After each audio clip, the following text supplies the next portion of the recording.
حسین تو اسلام بچانے جا رہے تھے تو راستے سے جان بچا کے کیوں بھاگ رہے؟ حسین تو اسلام بچانے جا رہے تھے تو راستے سے جان بچا کے کیوں بھاگ رہے؟ ہرگز نہیں۔ یہ جو کہا جاتا ہے نا دین ہست و حسین ہے اور شاہ ہست و حسین، دین ہست و حسین، سرداد نداز در دست یزید حقا کی بنائے لا الہ ہست و حسین، لا الہ الا اللہ کی بنیاد ہے حسین۔ جھوٹ ہے یہ کہنے والا، مردود ہے یہ کہنے والا، خبیث ہے یہ کہنے والا، رافضی اور شیعہ ہے۔ جو فتنہ حضرت یزید رحمت اللہ علیہ کے خلاف کوفہ کے اندر پل رہا تھا، جو فتنہ حضرت یزید رحمت اللہ علیہ کے خلاف کوفہ کے اندر پل رہا تھا، زندہ ہوتا ہے، کہتا ہے اسلام زندہ ہوتا ہے ہر کربلا کے بعد۔ بے غیرتو اسلام مرا نہیں ہے اور نہ قیامت تک مرے گا انشاءاللہ۔ تم جیسے مردے، تم جیسے اشعار کہنے والے ضرور مٹیوں میں مل کے ختم ہو گئے، لیکن اسلام کربلا کے بعد بھی زندہ ہوتا ہے۔ یزید کی اولاد کی ابھی یہ مجھے ویڈیو ملی کہ یہ ایک یزید کا کوئی لونڈائی لگ رہا ہے، تو یہ بیان کر رہا ہے اور کہہ رہا ہے کہ حضرت یزید رحمۃ اللہ علیہ اور امام حسین علی مقام علیہ السلام کے لیے کہہ رہا ہے کہ وہ جب جنگ کرنے گئے تھے تو وہاں سے معاذ اللہ ڈر کے بھاگے کیوں۔ یہ ایسے ایسے نمونے یزید کی اولاد یہ جو نکل کے آتے ہیں، یار تمہارے ذہنوں کو کیا ہو گیا؟ میں تو بڑی سمپل بات کہتا ہوں، میں یہ کہتا ہوں بعض لوگ اس کو بچاتے ہیں کہ اس کا قتل امام حسین میں ہاتھ نہیں تھا۔ میں کہتا ہوں قتل امام حسین میں ہاتھ تھا نہیں تھا یہ تو بات کی بات ہے، جبکہ یہ ثابت ہے کہ اس کا ہاتھ قتل امام حسین میں تھا۔ میں اس پر مکمل دلائل کے ساتھ بات کر چکا ہوں اور چیلنج بھی کر چکا ہوں کہ اگر کوئی یہ کہتا ہے کہ یزید کا ہاتھ امام حسین علی مقام علیہ السلام کے قتل میں نہیں تھا، وہ آ کر میرے سامنے بیٹھ کے بات کرے، دلائل کے ساتھ بات کرے، نہ گالی بکے نہ گلوچ کرے، تمیز سے دلائل کے ساتھ بات کرے۔ اگر وہ یہ ثابت کر دے کہ امام حسین کے قتل میں یزید کا ہاتھ نہیں تھا، میں 10 لاکھ روپے کا اس کو انعام دینے کا میں نے چیلنج کیا تھا۔ اور میں اب آپ کو یہ بتا رہا ہوں کہ یہ جو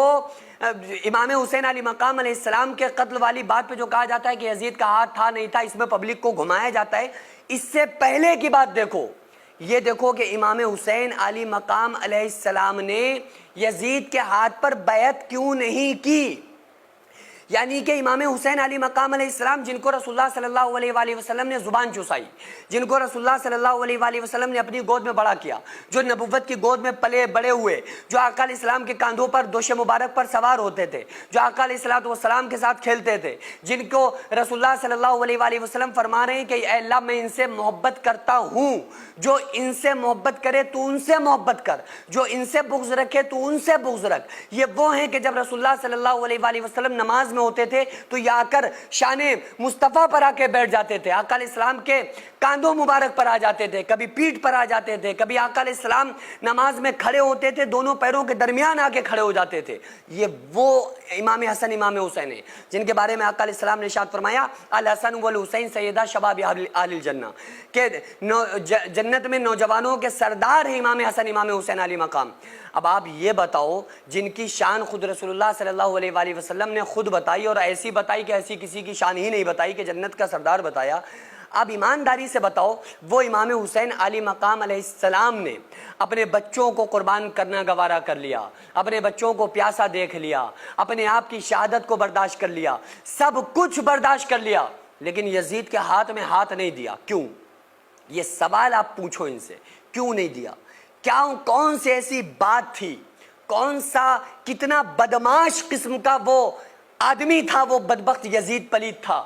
کہ امام حسین نے سب کچھ قربان کرنا تو گوارا کر لیا لیکن یزید کے ہاتھ میں ہاتھ نہیں دیا۔ تو آپ یہ دیکھو جب امام حسین علی مقام علیہ السلام کی نظر میں وہ اتنا برا بندہ ہے، ابھی تو امام حسین کا قتل نہیں ہوا نا، ابھی تو کربلا واقع نہیں ہوئی نا، جھوٹ بتانے والے یہ یزید کی اولادیں جو کربلا کے واقعے کو جھوٹ بتاتے ہیں، یہ یزید کی اولادیں، یہ تو بات کی بات ہے۔ یہ دیکھو کہ امام حسین علی مقام علیہ السلام کی نظر میں یزید اتنا برا تھا کہ امام حسین نے سب کچھ قربان کر لیا لیکن یزید کے ہاتھ میں ہاتھ نہیں دیا۔ اور تم آج بھی اس کے ترانے پڑھ رہے ہو، تم آج بھی اس کو حضرت اور رحمت اللہ علیہ کہہ رہے ہو۔ قیامت کے دن جا کر صلہ کس سے مانگو گے؟ یزید سے مانگو گے یا امام حسین علی مقام علیہ السلام سے مانگو گے؟ اچھا یہ بات بھی بڑی کڑوی انہیں لگتی ہے جب ہم کہتے ہیں نا کہ چلو اللہ تعالیٰ تمہارا عشر یزید کے ساتھ کرے ہمارا عشر امام حسین کے ساتھ، تو ایک بندہ بھی اس پہ ایگری نہیں ہوتا ہے۔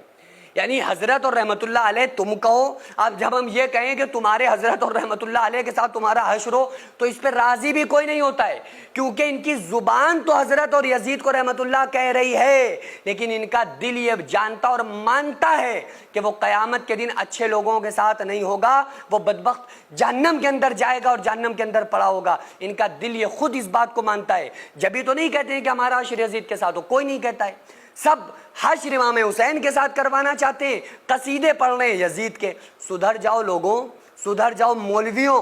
قیامت کے دن کیا منہ دکھاؤ گے کربلا والوں کو، کیا منہ دکھاؤ گے امام حسین علیہ مقام علیہ السلام کو؟ دیکھو ہم ہر بات کو برداشت کر لیتے ہیں، قسم خدا کی ہمارے خلاف یوٹیوب پر ہزاروں مولوی بولے،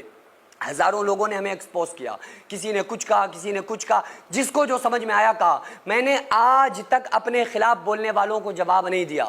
لیکن اگر اہل بیت کے خلاف کوئی مولوی آواز اٹھائے گا، دنیا کا کوئی ظالم جابر، کوئی مولوی کتنا بھی بڑا ہو، قسم خدا کی ہر وقت میں تیار ہوں اس سے کسی بھی موضوع پہ بات کرنے کے لیے، کیونکہ قیامت کے دن مجھے صلہ امام پاک امام حسین علیہ مقام علیہ السلام سے لینا ہے۔ اور یہ ظالم جب تک یزید کا دفاع کرتے رہیں گے، میں ان ظالموں سے لڑتا رہوں گا، اپنے لیے نہیں، اپنے اجداد کے لیے، امام حسین علیہ مقام علیہ السلام کے لیے، اہل بیت کے لیے، کیونکہ رسول اللہ صلی اللہ علیہ وآلہ وسلم نے ارشاد فرمایا، اے اللہ میں حسن حسین سے محبت کرتا ہوں، اے اللہ جو ان سے محبت کرے تو ان سے محبت کر، جو ان سے بغض رکھے تو ان سے بغض رکھ۔ اس ٹائم اکثر لوگ مسجد اور مدرسوں کو توڑنا اور گرانا چاہتے ہیں، تو ایسے میں ہمارا فرض بنتا ہے کہ ہم اپنے مسجد اور مدرسوں کو قانونی طور پر مضبوط بنائیں۔ اس سے پہلے بھی میں عرض کر چکا ہوں کہ ایسے میں ہم ایک ایسا اسکول پلس مدرسہ بنانا چاہتے ہیں جس میں بچے اسکول کے ساتھ ساتھ دینی تعلیم، حفظ، عالم کا کورس اور قرآن پڑھنا سیکھ سکیں۔ اتنا بڑا کام اکیلے بالکل بھی ممکن نہیں ہے۔ اگر آپ چاہتے ہیں کہ آپ کا پیسہ صحیح جگہ پر لگے اور آپ چاہتے ہیں کہ آپ کو اس کا ثواب قیامت تک ملتا رہے،